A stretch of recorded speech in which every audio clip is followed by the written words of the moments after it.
Welcome to Barbecue Catering Smarts, the go-to podcast for barbecue operators looking to grow and streamline their catering operations. Every episode, we're serving up expert advice, proven systems, and flavorful strategies straight from top leaders in the barbecue and catering world. So fire up the pit. It's time for another sizzling episode. Hello again. I'm Michael Attias, your host of Barbecue Catering Smarts, and today's guest is Phillip Livingston, owner of Baby-Boyz BBQ. I thought it was Bad Boys. I was thinking about the Will Smith movies. Phillip has built a reputation for delivering authentic barbecue with the kind of consistency, hospitality, and attention to detail that keeps customers coming back, whether they're dining in, ordering for an event, or feeding a large crowd. From managing the operational demands of barbecue catering to creating memorable experiences that drive repeat business, he brings a real-world operator-first perspective on what it takes to grow a successful barbecue catering program, and we're excited to have him on the show today. But before we get started, let's take a minute to recognize our sponsor, Cater's End Catering Software. They help barbecue restaurants turn their catering chaos into calm. Discover why barbecue restaurants trust Cater's End to save them time and increase catering sales. Go to catersend.com and sign up for a walkthrough of the software. Now let's dive into this episode of Barbecue Catering Smarts. Welcome, Phillip. How are you doing? Pretty good, thank you. And yourself? Good. Thanks for being here. Let's do a little icebreaker question. Give me a number between 1 and 300. Let's say 22. Talk about a mistake you recently made. Let's see. I don't make too many. No. um, I'm fortunate enough to say that they're few.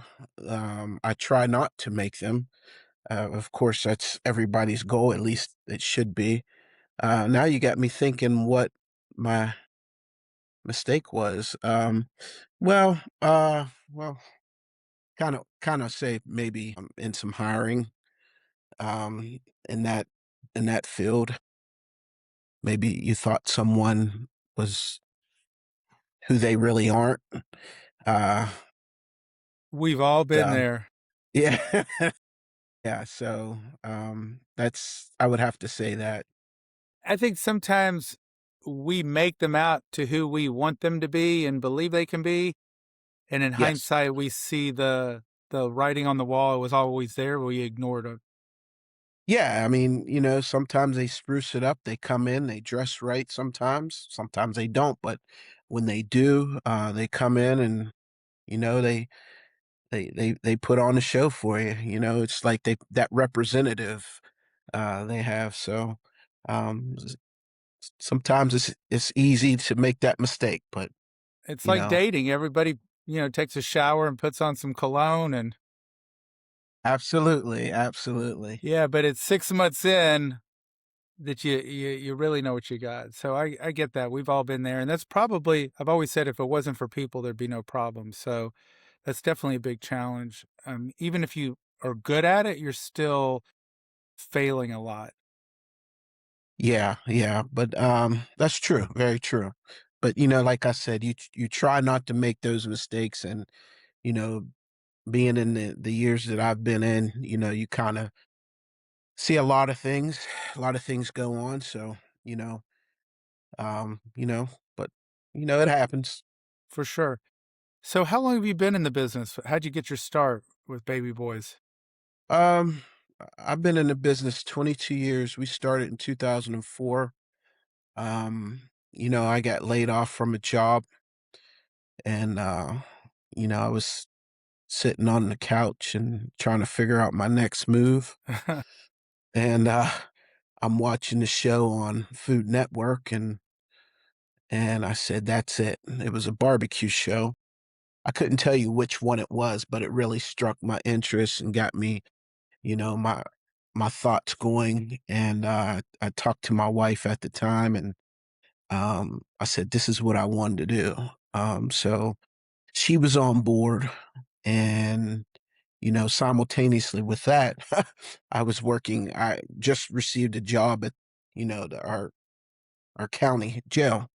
So I was working there. So it was like a thing where I went to work and packed up my trailer and, um, you know, packed it down with ice and everything. And when I got off, I'm heading straight to the job, Wow. whatever that was. So it was a long, long process, but hey, 22 years later, and this is where I'm at now. So So, were you a backyard cooking enthusiast when you were watching that show, or you had no idea how to cook barbecue and you said, "I want to figure this out"? figured it out. I So figured it out. you weren't doing it for friends and family before. You just Well, the thing is I knew I wanted to own my own business. My dad owned his business. Um, I seen the pros and cons of owning your business. It wasn't the same business, but um, yeah, I researched uh the smoker I wanted to buy. The gentleman that was selling them, he had a restaurant also, and he said, "Come on up. You can sit in. You can help work. I was it can a train Southern you." Pride? It's a Southern pride. Who was your Southern sales pride. rep? Yeah. Who was Who your was it? sales rep? Yeah. Art Yoho. I don't know Art, but God, I can't think of his name from Brownsville. He was their number one salesman. He's used to sell to Corky's, and So that must have been their pitch, huh? uh, well, they sold to Corky's. Like, my background is working at Corky's, and Okay. they had guys working the old fashioned pit with charcoal, tending, the fires, and then this guy shows up with the Southern Pride. It's like you're fighting a battle with bows and arrows, and some guy shows up with a gun. And it's a big game changer for barbecue, Yeah. right? Yeah. Big game changer. Absolutely. So, God, we bought a ton of them through all of our Corkies. Great people. Great people. Yeah. Yeah. I mean, and that's what it was. Him allowing me to sit in and to work the unit, to show me how to do things on the unit. Now, a lot of things I said I would do different, which I did. But it was that right there gave me the confidence to go forward to do that. So it was all a trial and error, but you know, I knew a lot about some of the side dishes on what I wanted to do. Right. The barbecue, it was something that, you know, I needed to kind of learn and train on it. There was a lot of money wasted, I could tell you that, on I'm trial and sure. error. Yeah, but thanks to the Southern Pride, it could have been way more expensive.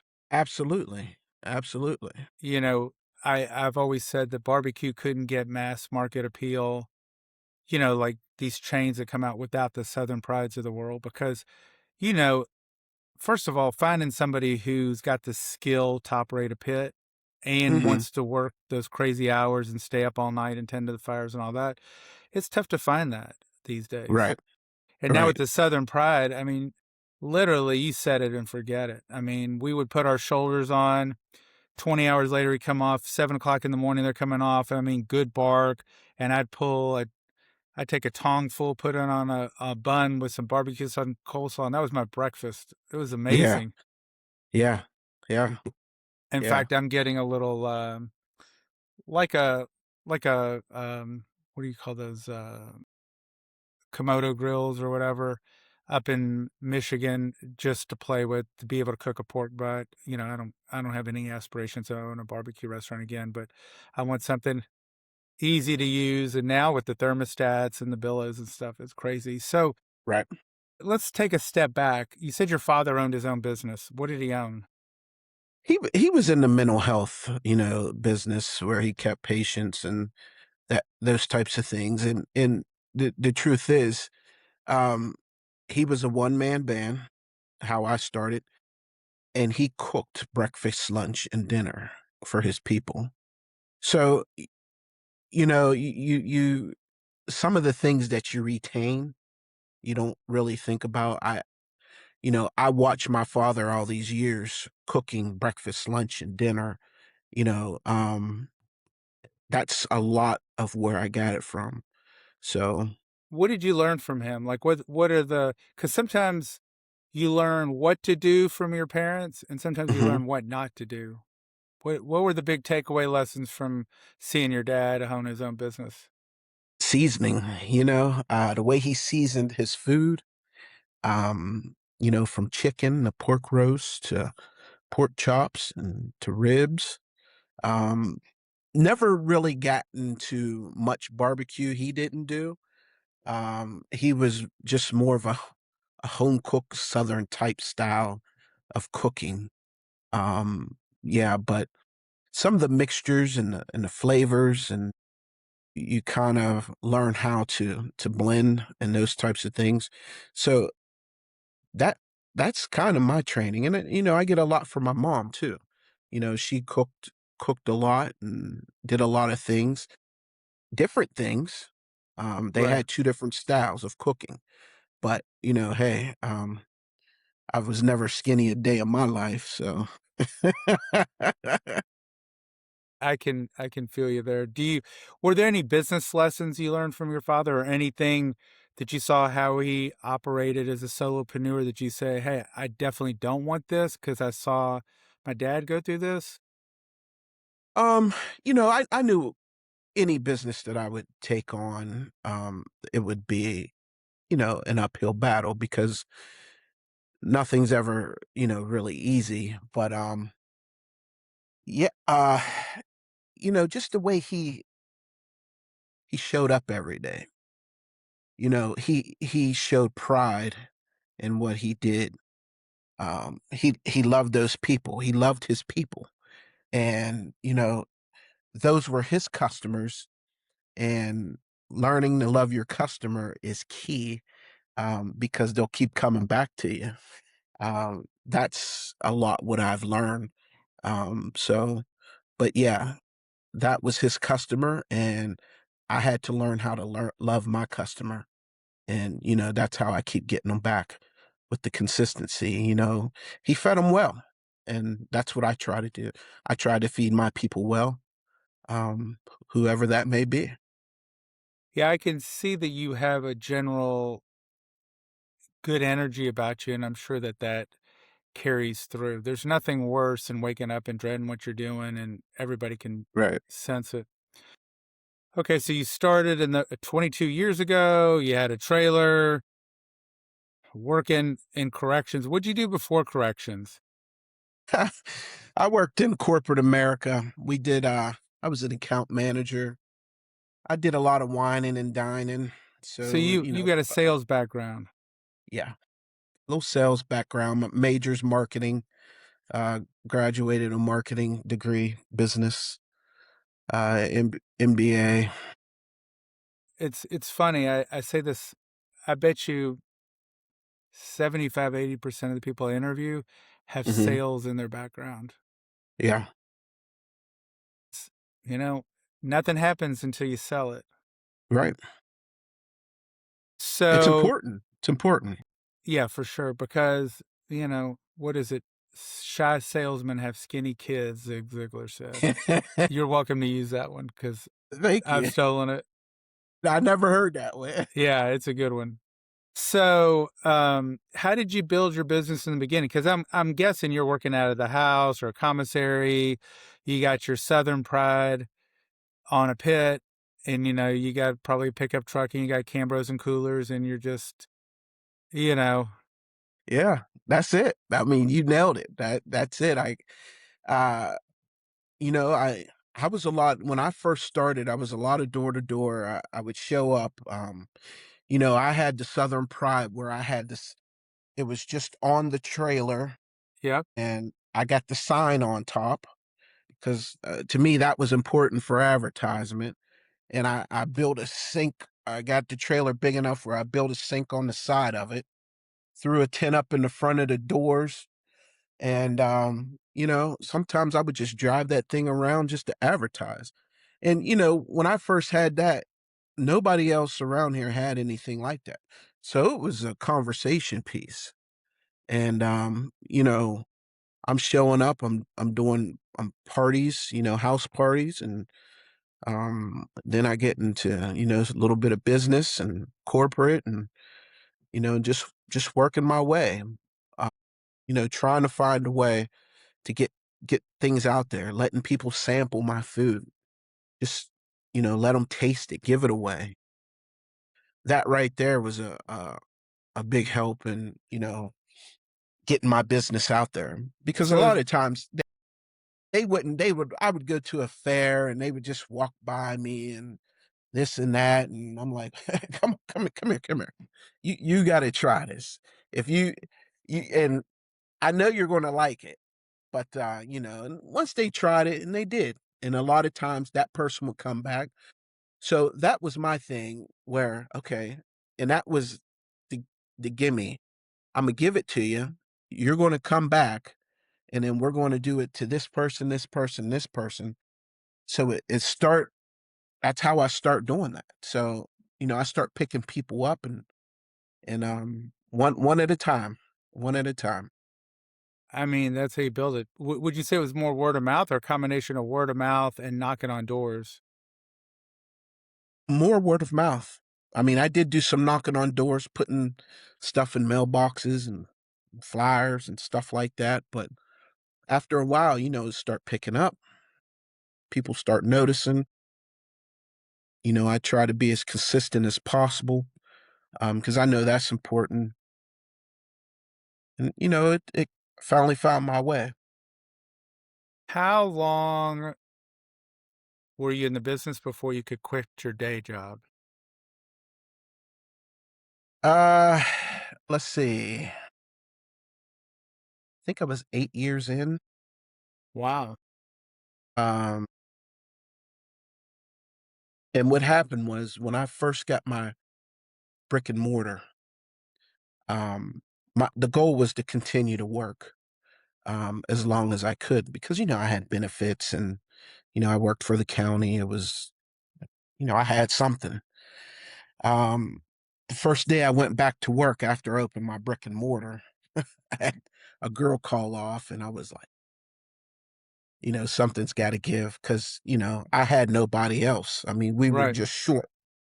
So I said, something's got to give. And I just made that decision right there that, I'm putting in my notice and this is what I'm going to do. Because, after, you got to go through the state, you got to go through the health department, the county, you're Right. investing a lot of money. And I wasn't going to just give up on that. My time, my money was spent. So, I had to make a decision, a grown man decision. Yeah. What are you going to do? And that's what I did. I just put in my notice with the county, and that's what I did. Just left. Sometimes you need that push off the edge to Yeah, fly. yeah. And how long did that take you before you're like, okay, I'm making it. I'm making a good living. I'm on top.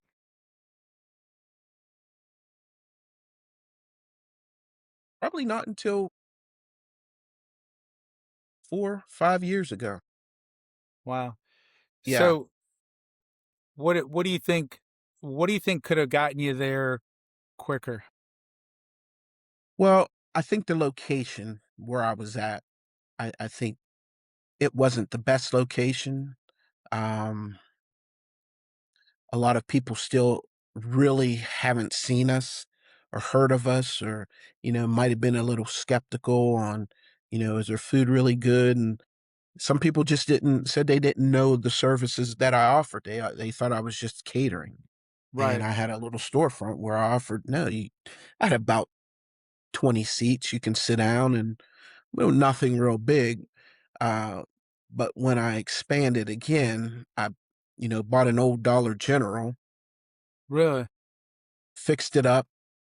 Half side's the catering hall, half side I have two kitchens. The front kitchen is where our restaurant is. The back kitchen is where we do a lot of our prepping and slash for anything we have an event over in the catering hall. So now you got rid of that first location. Right. Okay. And so how long have you been in the old Dollar General? 4 years. 4 years. And you bought the building? Bought the building. So that must have been scary. Very, because there was a gentleman that actually owned it before.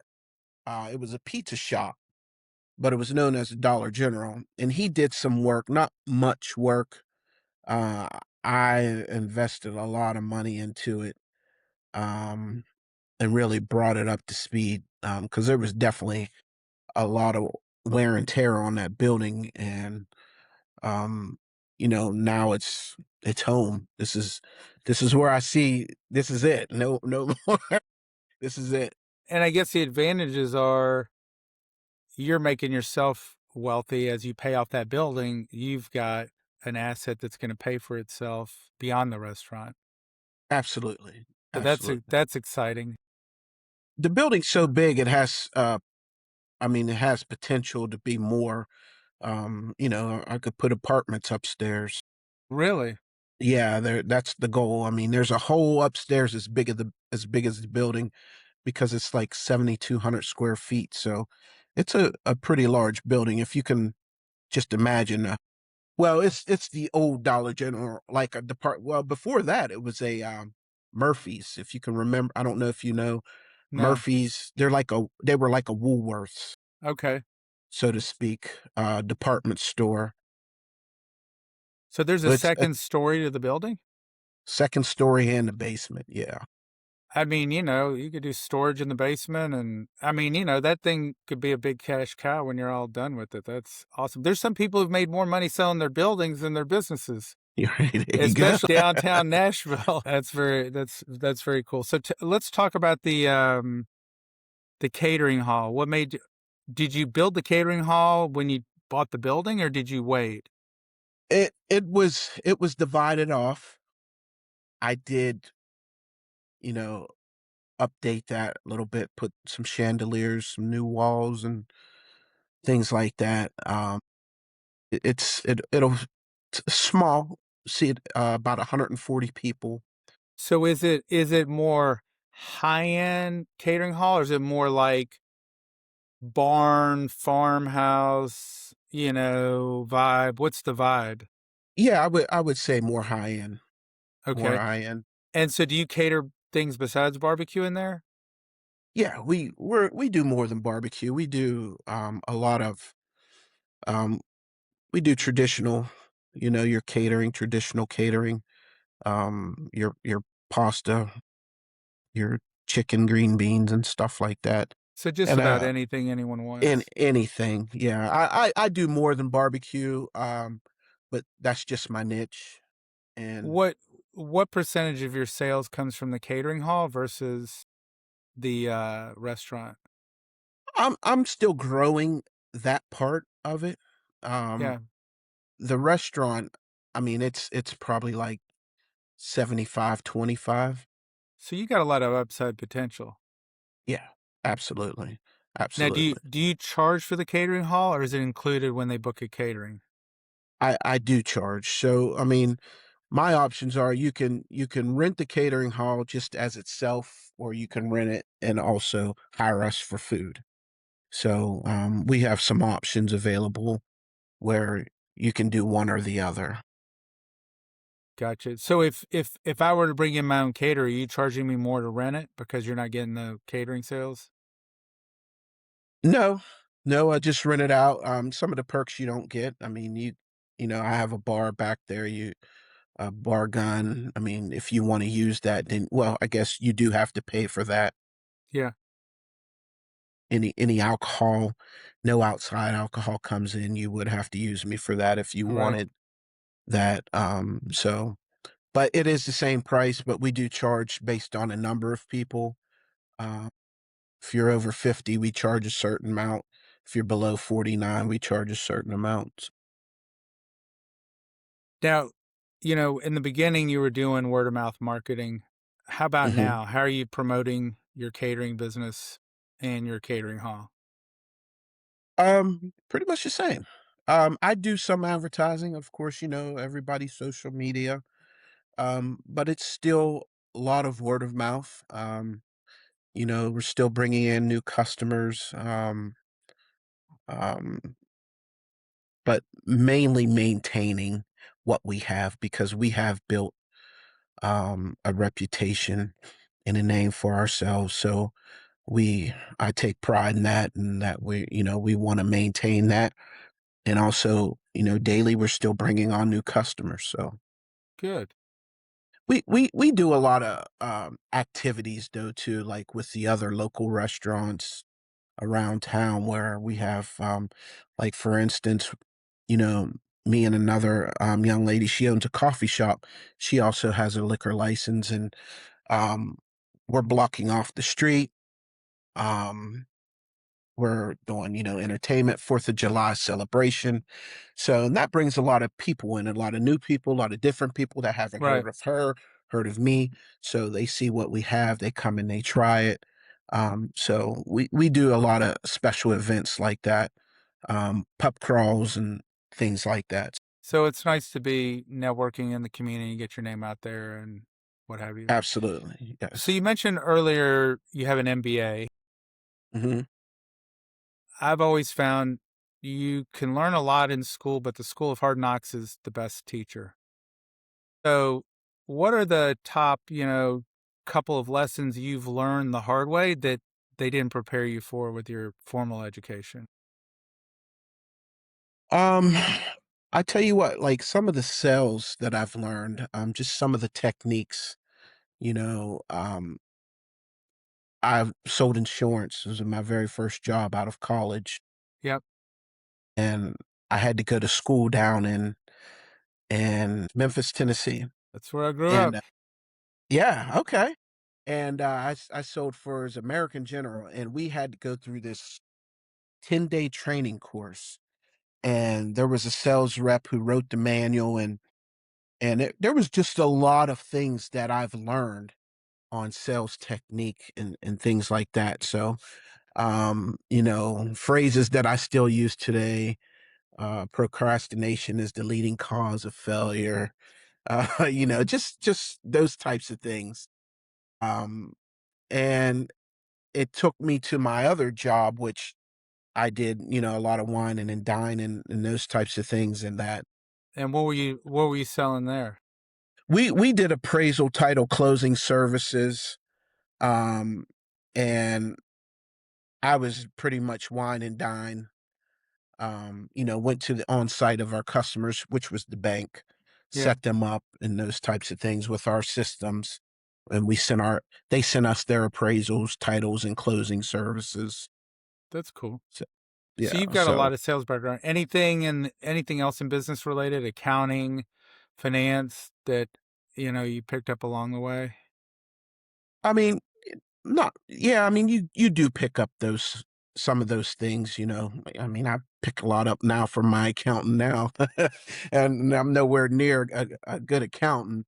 That's why I got him. And, but yeah, there's definitely things that you pick up along the way that, always willing to learn, and get the techniques and the knowledge to succeed and to extend my business and maintain. Have you heard of Profit First by Mike Michalowicz? You ever heard of that book? No.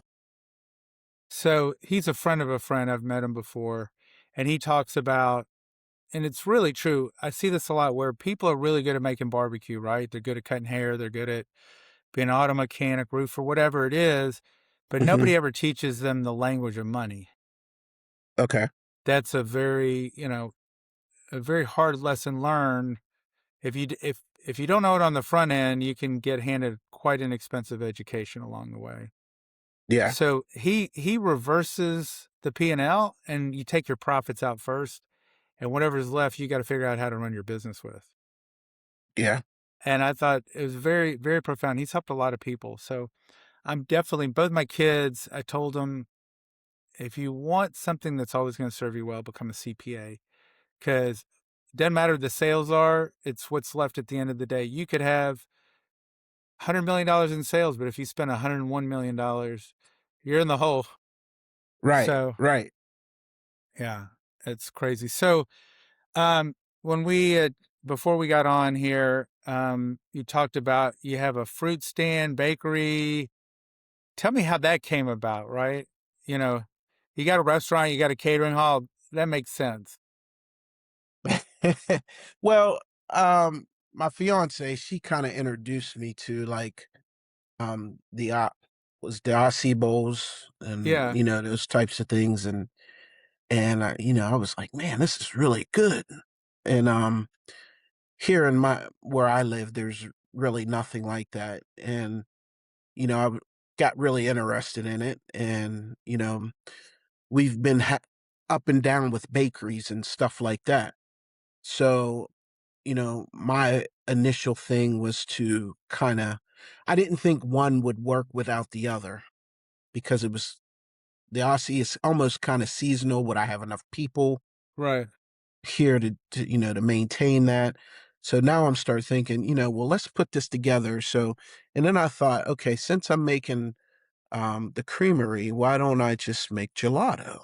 So, okay. So now I'm incorporating that um So along you with the have breakfast so you got breakfast, bakery, acai bowls, gelato. gelato. You got a Yeah, little bit of everything. a little bit of everything. So, you know, probably do breakfast from 6 to 11:30. People like the acai bowls for breakfast. We'll have fresh fruit.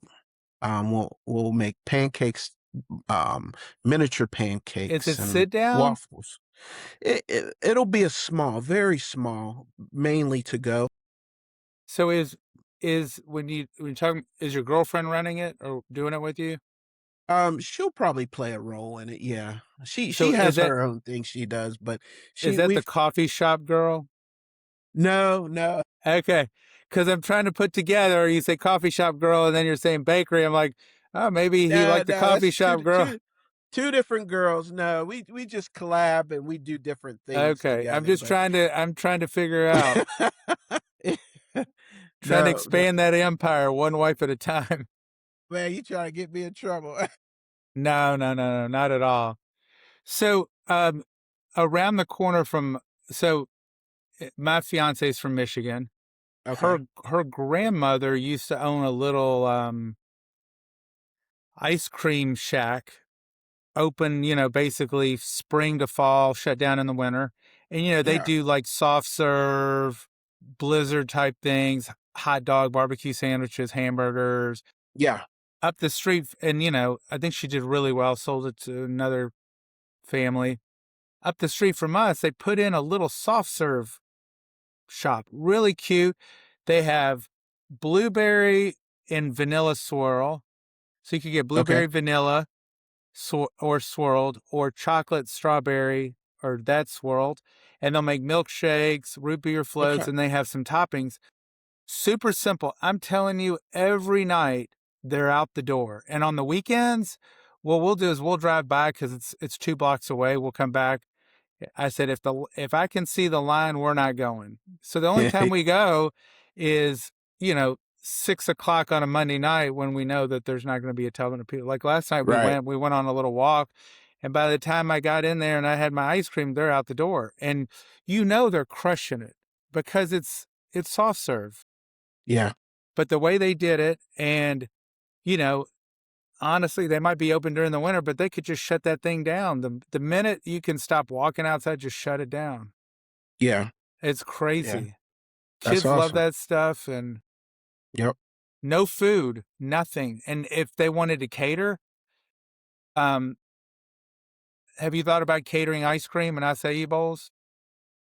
Yeah, actually, I thought about putting packages together, like different packages. Like we're going to even do the Belgium waffles and stuff like that. So actually, the Belgium waffles paired with a drizzle, like a dip, some fruit, and package it all together for like an office. Um, Maybe you want to pick something up for, you're having a function at home, you're having people over, different things like that. Something that's convenient, easily done. So I had a client. He had two catering businesses. One was like corporate drop-off box lunch business.